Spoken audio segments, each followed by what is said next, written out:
God bless Bucky's, y'all. Welcome to So I Married a Geek. I am Phil with my husband Gavin. Before we go, you can see this way too high truck over here with the family of mullets walked out of. Like, the kid walked out. When that boy got out, that mullet got out first and announced itself. He was like, Cha. It looked like a bad L'Oreal commercial. It was bad. Then the dad got out and he had a curly fucking mullet. I'm like, yo, I'm telling you though, that the kid's mullet was like, when do I get my own show?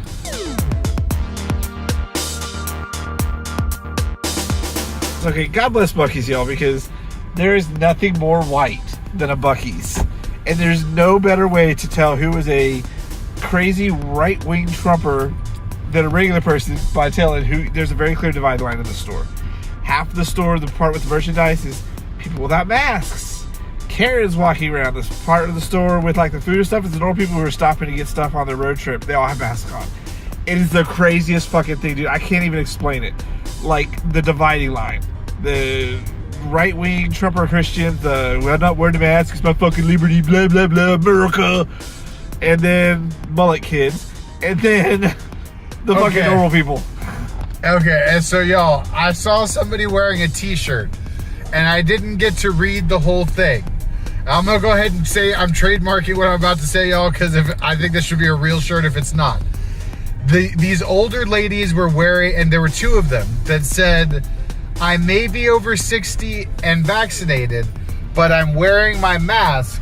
And I thought it said, because I've still got some good pussy under here. And if that shirt doesn't exist, it needs to exist, and we need to print it. Trademark, Gavin, you and me, let's make that shirt. I want that shirt to be a hit. But those two old ladies wearing it, if that's what it actually said, God bless y'all for being some bad bitches to wear that out in public. Yo, it was a Buc-ee's. It's a Buc-ee's. Like, I love Buc-ee's, and I know they're under fire in cancel culture because they gave to Abbott's campaign. Oh, God. And so Lord. All the white, like, it is white people shit up in there, y'all. Like, it's wine o'clock somewhere. Like, I did my best not to buy anything. Gavin wanted to try some chips. We got some chips because one of them is Cajun boil. That's all him. But typically, like, I don't eat a Chick-fil-A because I don't like the way hatred tastes. I don't eat a Bill Miller. Hatred tastes like dill pickles and badass fried chicken. I don't eat a Bill Miller because that motherfucker put way too much money into getting Trump to be president, and he supports way too many fucked up causes. So I don't like the way his hatred tastes either. Now Bucky's made the list, but he doesn't give me a choice on that one.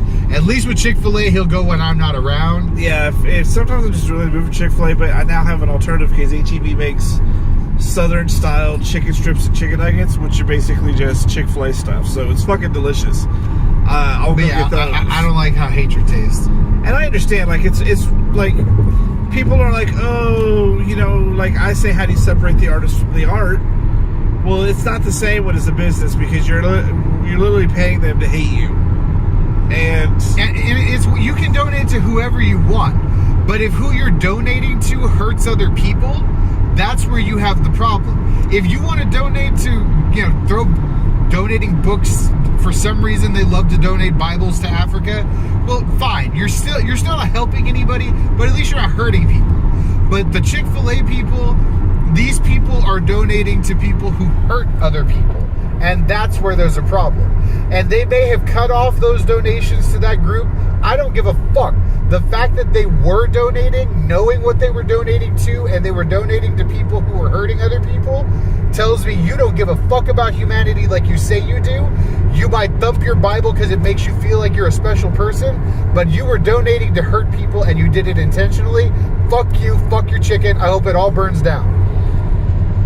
I have a bad temper, y'all. No, I get it. Like, when the election happened, and we had to make plans. My lawyer was drafting a paperwork for, you know, right of legality for us to have in case, because we knew what was coming. I have to deal with organizations at my job that I know what's going on behind the scenes. Right now they're still trying to overturn Roe versus Wade. They were going to overturn marriage equality if Trump got reelected. Like, they did all sorts of stuff. And my dad is I'm just Republican, blah, blah, blah. Like, that was it. He just doesn't care. And I was talking to him about the election, And I was like, you do understand you're supporting someone who is telling you that your own child is less than human. And it just wasn't clicking with him. So I didn't talk to him for a long time. It was about a month before I decided to talk to him again. And, you know, I understand you have your beliefs, but you got to think about the people you know and love around you. And he just wasn't. It was straight Republican. And like Phil told him, I don't always vote straight Democrat. I vote for whoever I think is going to do the job right. But I also will not vote for somebody who does not. I won't vote for somebody who's not going to protect my interest or who is actively looking to hurt me. And yeah, you've been dealing with it a lot longer than I have. I'm a white dude. I can get away with anything.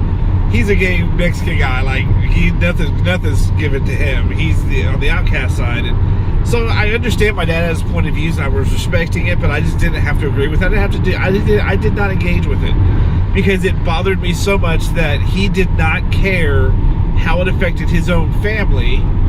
What could have happened? Oh, well, they just say things. No, you know exactly what's going to happen because you're in the same circles I am. You deal with the same type of people I am. You know what kind of laws they're trying to pass. They're trying to sneak past. They're trying to do things because Texas, like this whole heartbeat fucking bill. I do not understand how we are dumb enough to get this shit passed. And like, I can't believe that we're this far into feminism and it still is not the case that women get to control their own bodies. That one still blows me away. I am a hardcore feminist. For those of you who don't know me, women's studies is one of the areas of my degree. I began a program for a master's in women's studies. He did not want to tell my dad that he went to a women's studies college. I didn't want to tell your dad because your dad was looking for excuses to say that I was wrong, and it's easier for I shouldn't call him dumb, but it's easy for a dumb guy to invalidate everything I've said by saying, oh, well, you went to school with women. That's how his father is. He was very misogynist for a while. I guess he's somewhat changed, but I do have to laugh because he didn't talk to Phil for like 2 years. Like, he just had the hardest time adjusting the fact that we were together.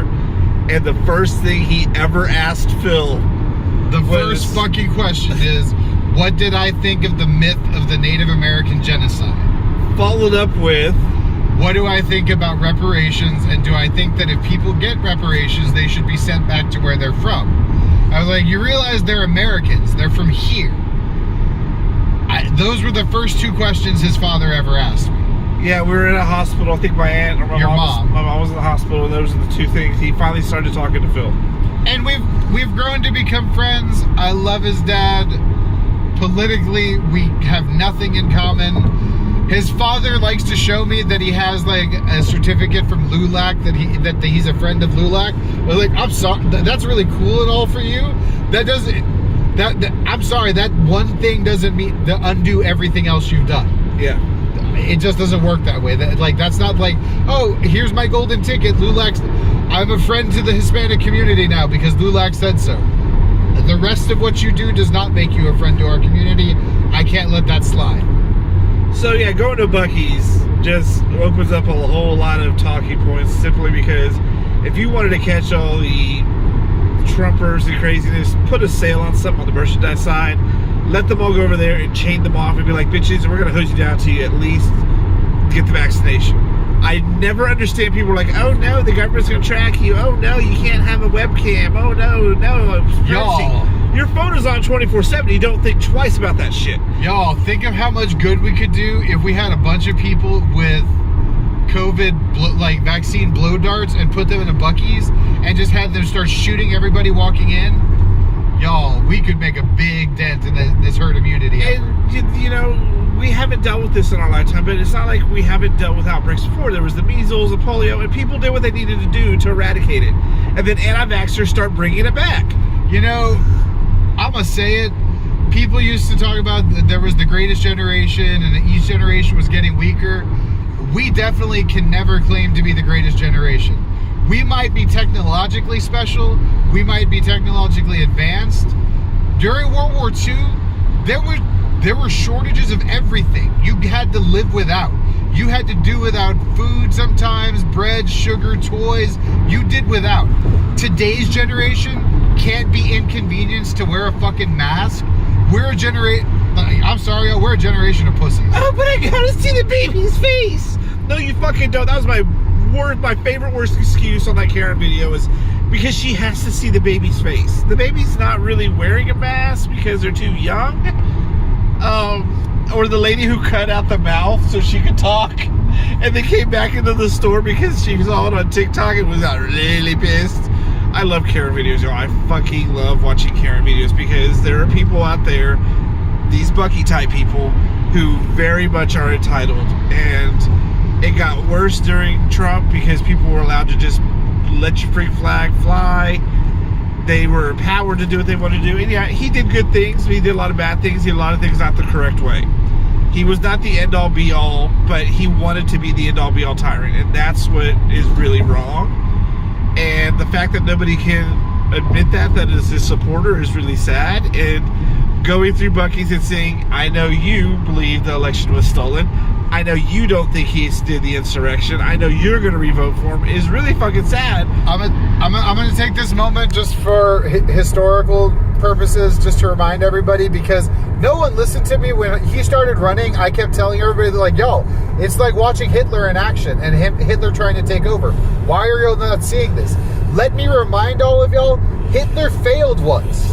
And then the second time when he came back, that's when he took over, and that's when we got World War II and all the atrocities. Trump is not gone yet. Let's not forget the fact that Hitler failed once. Hitler failed and then came back and took over. Let's not let Trump do it, because that's his goal. He wants to be Hitler 2.0. Let's not let that happen, y'all. Please, for the love of fucking God, let's not have Hitler 2.0. And I'm going to say Biden's not doing a very good job, period. They really should have just let Sanders do it. I'm a Bernie bro. He would have started getting this world fixed where it needs to be, because we have been holding on to this old institution for way too fucking long. Get rid of the old and with the new, with people who are more progressive and understand we live in a different world than we did in the 60s and 50s. Unlike fucking Madison Cawthorn. We know more about ourselves. You've got the name of a 127-year-old man, but you're this hateful young conservative who just says the stupidest shit I've ever heard. So yeah, Bucky's was fun. The mullet family was hilarious. Like, oh my god, I didn't even know. Like mullets should be outlawed. There really should be a law that says you cannot have a mullet because there is no party in the back. Sorry. I had one when I was a kid. There's photographic evidence of mine having one, but I hope they've all been destroyed. Gina, that's a task for you now. Once you find the videos, let's find some mullet pictures of Phil. No, please don't. We got to glamour shot that shit, make it like the mullet where he's like, Homegirl, we're family. Don't do it.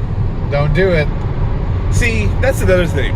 Phil seems to have everybody trained to not tell stories about his childhood. I have everything out there. I don't give a fuck. Like, there's a picture of me in my Swiss Miss outfit. There's a picture of my cousin Kelly rocking some animal Lisa Frank print and a mullet. Like, we ain't got no shame. He's like, you're never gonna hear fucking stories about me. Why not? They're fun. I got Swiss Miss, bitch. You can't get worse than motherfucking Swiss Miss, which I'll have to find and put here. But I meant to bring it.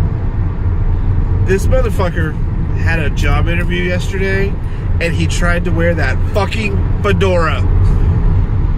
I just put it on to fuck with Gavin. I wasn't gonna wear it. I helped him pick out his suit and tie, and he walked in with that goddamn hat. I was like, are you fucking kidding me? It was so funny to see his face. That was the exact reaction I wanted. I was not having this shit. I don't wear hats during job interviews, but I wanted to fuck with him. So I was like, now the illusion is complete. And boy, did he lose his shit over that hat. Y'all will see it one day, I promise. When we get home tomorrow, we'll probably do a clip about our trip, and the hat will show up. And no, we'll do a whole episode just about that motherfucking hat. No, and y'all are gonna like it. Watch, y'all are gonna see. Ain't nobody gonna like that hat. It's been around the block one too many times. It's been run over. It's been fucked by dogs. And you're still like, it's your witch vagina hat for fucking what we do. Hey, there are chicks who've done donkey shows that are still popular with lots of dudes. So don't even try to act like just because my hat's been around the block. It's useless. Me saying let's go see a donkey show for our wedding thing was out of the question. Yeah, I'm never going to go watch a donkey show. It's an experience. You just watch a donkey show. No. Like, how's this fucking happening? No, it is not an experience. It is not something we're discussing doing. I don't know why you brought that shit up again. Buzz Killington here. Yes, I am happy to be. I'll tell a glorious story about a bridge before we do that. So we're almost to the Dr. Pepper Museum. We're doing clips on a road trip, and you guys can watch them all week long. So stay tuned for more of So I Married a Geek as we tell more of our stories and jokes and laughs. Deuces. At least you didn't hit your busted ass finger on the steering column. Thank God, because that hurts so bad. Busty finger, bitch.